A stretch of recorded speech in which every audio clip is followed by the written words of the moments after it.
Even though China's cities are booming everywhere, most of the population still lives in the countryside. Out here, things are different. Life is simpler, and especially among the country's ethnic minorities. Traditions live on as they have for centuries. Today, we're going to meet some special friends whose way of life and slow food cooking will amaze you. Next on Martin Yan's China.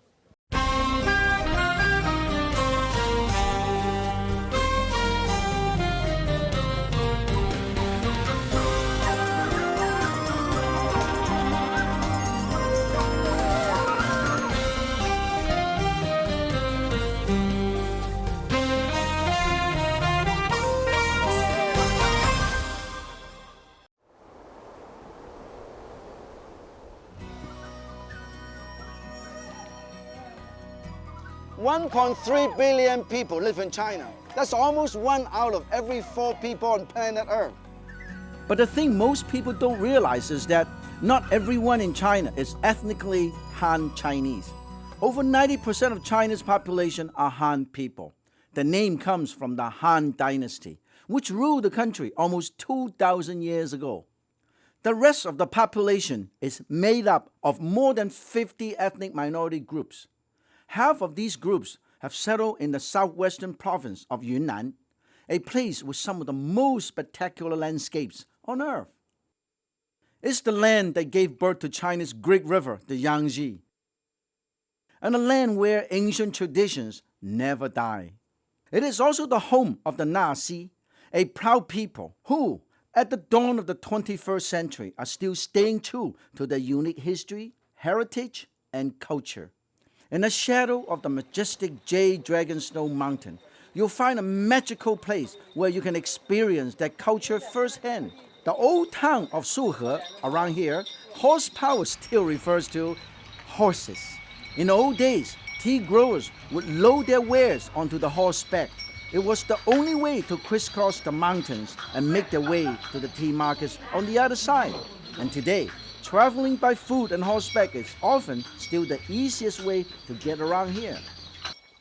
As you wander through this enchanted village, it is easy to see why Suhe is a United Nations designated World Heritage Site.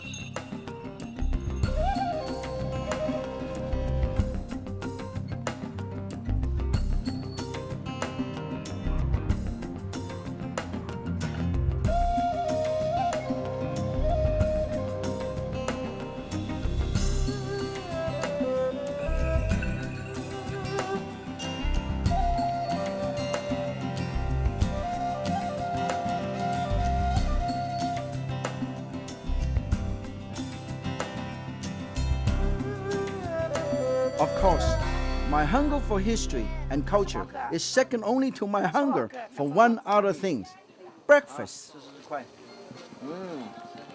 Chinese style French fry.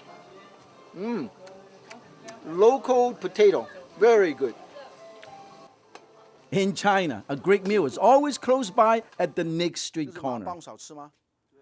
Centuries ago, those hungry tea traders would have stopped at a place just like this to pick up something nourishing and delicious for a long journey, maybe even from this man's ancient ancestors.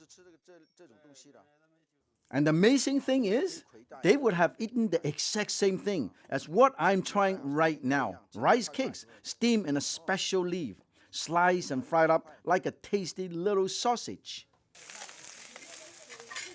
This food hasn't changed for centuries. Same ingredients, same flavors, only the pan, the cook, and the customer are new. 1块. Nourishing, glutinous rice with the red bean powder. Very good. This is how they survive. When they get hungry, eat this. A unique feature of Suhe is its water supply. A network of canals run through the town, carrying fresh, clean, cold water from the beautiful Jade Dragon Snow Mountain. Ice cold beer from ice cold water. Hey, nature's refrigeration. That mountain water is the lifeblood of this town. It supports the people. their livestock, and perhaps most importantly, their small, intensely cultivated vegetable patches. This is truly a sustainable community.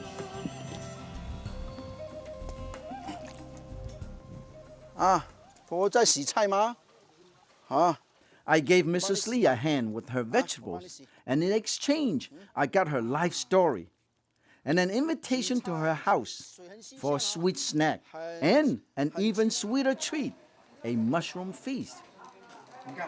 Mrs. Lee has lived in the same house for most of her 78 years. And these days, 4 generations of Lees live there with her. Grandma, daughter, granddaughter, and great-grandson. You know, village life here is very simple. They live with nature. They live on the land. They grow their own vegetable. They use the mountain spring water to wash all the vegetable. And later on, they're going to take me to do mushroom hunting. Then we're going to use all the mushroom to cook a wonderful meal. They're going to cook the meal.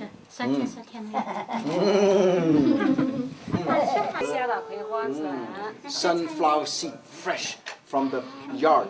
Everything is done here. Everything is grown here. See, the winter melon, the orange, and the apple right from the tree, and also the plum, a little plum, also right from the tree.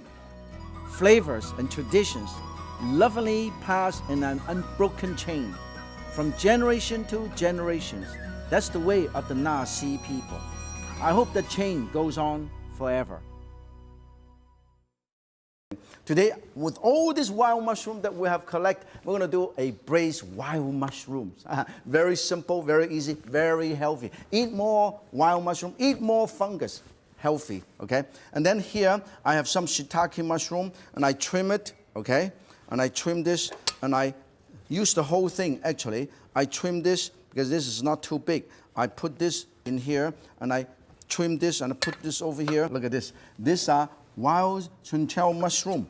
And I put this over here, and I save this, and I put this over here. And this is a honey mushroom. Look at that. Look how beautiful. And I trim some of these right over here. And I trim, and I trim. This is all I need. I put this right over here. The rest, I will save it for tomorrow. Look at this. This is beautiful. And I will stir fry and braise this. We are ready to cook. Here, I have all the wild mushroom ready, and then I can get some ginger and garlic. Over there, they use a lot of ginger and garlic, particularly Mrs. Lee. After we hunt the mushroom, minced ginger. Minced ginger. Put it right here, and save it, put it all over here, and again, garlic, okay? And then mince the garlic again. Put it right over here, and then we are ready to cook. Here, you use a frying pan like this, and you put a tiny bit of oil right here. Oh, look at this. Not much. Simple, healthy dish. Okay, and then I'm going to put the garlic and ginger. Garlic, a lot of garlic, healthy. Okay, and then put all this mushroom right in here. Oh, beautiful. And then I braise it, and I braise it with a tiny bit of, raw. And I have a tiny bit of soy and a tiny bit of sugar, just a little dash of sugar, just for the flavor contrast. And then some vegetarian stir-fry sauce made from mushroom, you know, vegetarian sauce. And this is all you need. And then you know what? I will cover this up and let it braise. Look at this. I will let it braise. And this is a wonderful dish, very healthy, very easy. I have cooked some baby bok choy, Shanghai baby bok choy. Look at this, look how beautiful, Very simple. I think this is ready. Look at this. You don't want to overcook them. Tiny bit of braise it a little bit, just enough. Liquid, okay? And then, look at this. Look at it, nice and braised. And then I'm going to put some of these beautiful mushroom braise with garlic and ginger. I put this right over there. So, this is done. You know what? This is healthy and looks good and is absolutely gorgeous. And this is what I call healthy cooking, organic healthy cooking. We serve and garnish this right over here, okay? And then a tiny bit of enoki mushroom on the side, okay? It looks very nice. And then you know what? Right before you serve, sprinkle a tiny bit of beautiful color, red and green pepper, and a tiny bit of sesame seed or green chive, and you have it, a beautiful braised assortment of wild mushrooms. Next, we'll return to the Naxi and I'll make red and gold fried rice.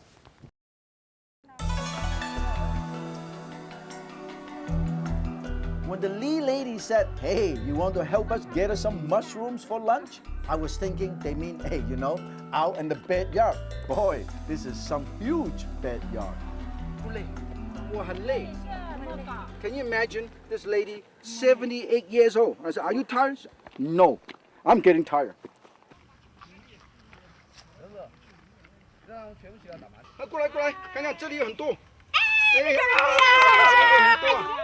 Eureka! We have struck edible gold. Wild mushrooms, similar to Italian porcinis. 这里有一个，哇，这里有一个，这里也有，这里也有。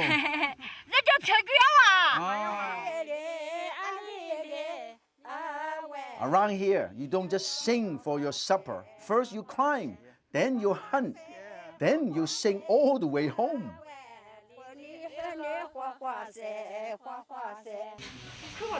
Garlic chili, more dry chili. She likes a lot of hot and spicy food. Wow, there's gonna be a lot of hot stuff. Then you put all the mushroom, 3 to 4 different kinds of mushroom already cleaned and sliced. Put it right here.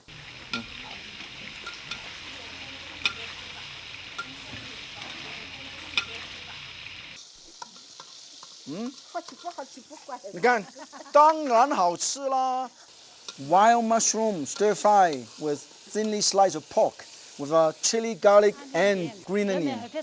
菜放进去，哇，韭菜 garlic 菜，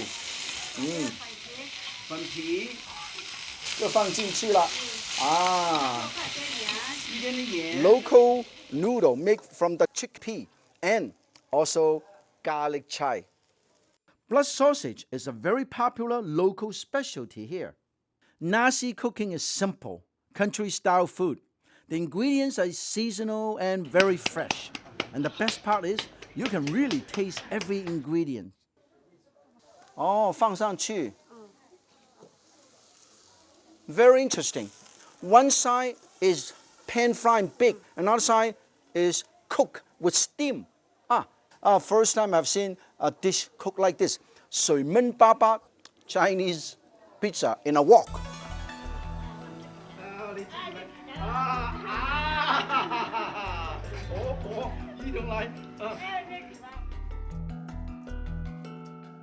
Food is just one of the cultural treasures of the Naxi.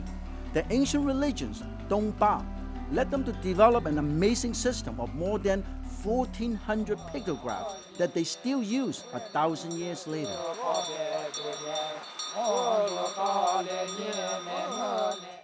Music is another cornerstone of Naxi culture. This world-famous orchestra has revived centuries-old scores dating back to the Ming Dynasty.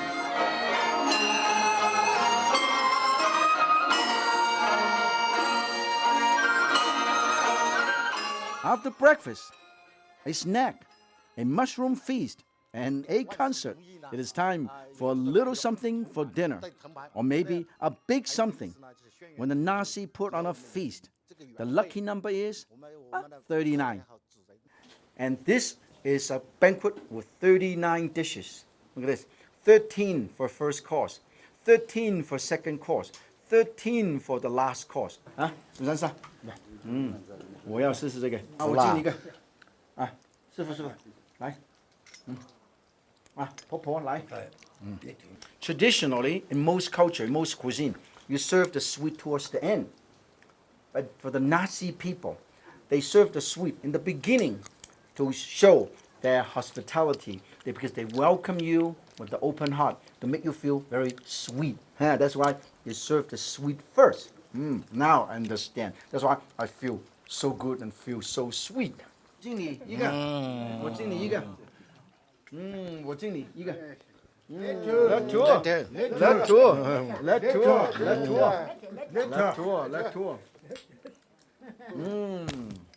Now it is time for round 2, a parade of beautiful, refined, restaurant-style delicacies that show off the artistries of my friend, Chef Zhen, who is our host today. There is everything from cured meats, like Yunnan ham, to pressed bean curd, plum pork dumplings, and roast duck. I just wonder, how can you eat another 13 courses? So far, by the time we finish this, it's already 26 courses. And finally, just when you think you'll never be hungry again, round 3. The grand finale is a sampling of 13 more dishes served in bowls. And even though I'm getting full, I have to say this part is my favorite, because these are all the traditional home-style dishes of the Naxi, the local soul food that I really love, including the famous Yunnan-style hot pot. What a sumptuous meal. 39 courses in total. I want to thank Chef Zheng. 谢谢谢谢. And also the wonderful Naxi people for their warmth and hospitality. They're so generous. 谢谢. 谢谢. I wish you good food, good wine, and good health.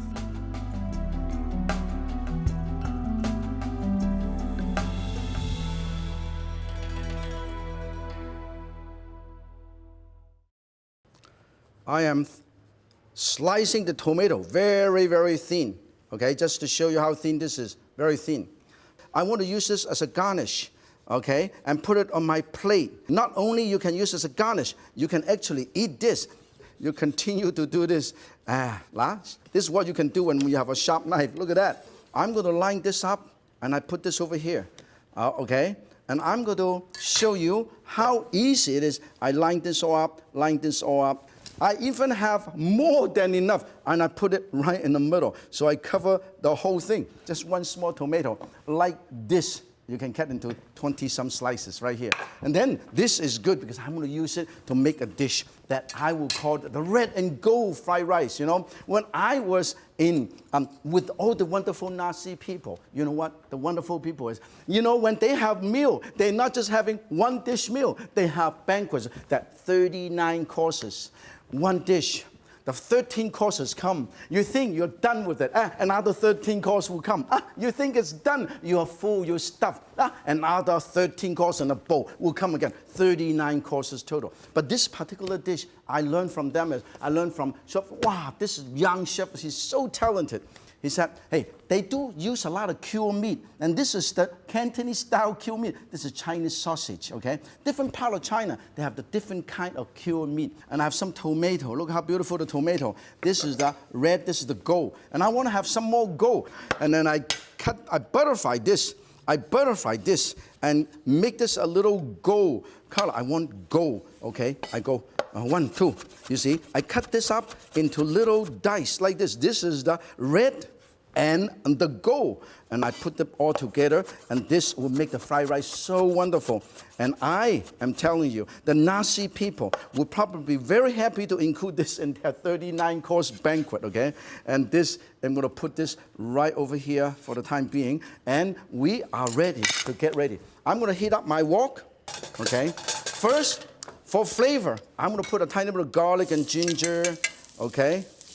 Okay, very, very good. And then put the cured meat, the lapchung, and I put it over here, and I stir.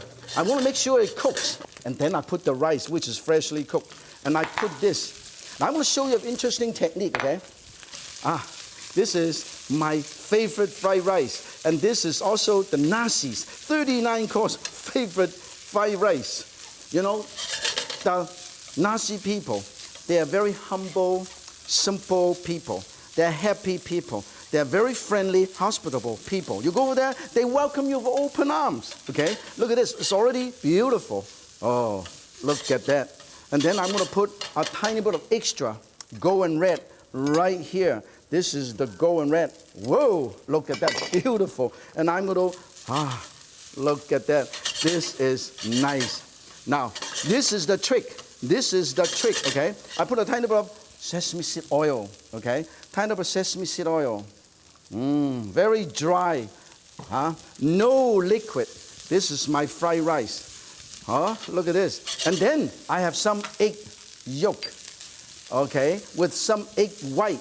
And I slowly drizzle in where the rice is, where the rice is, where the rice is. And I continue to stir.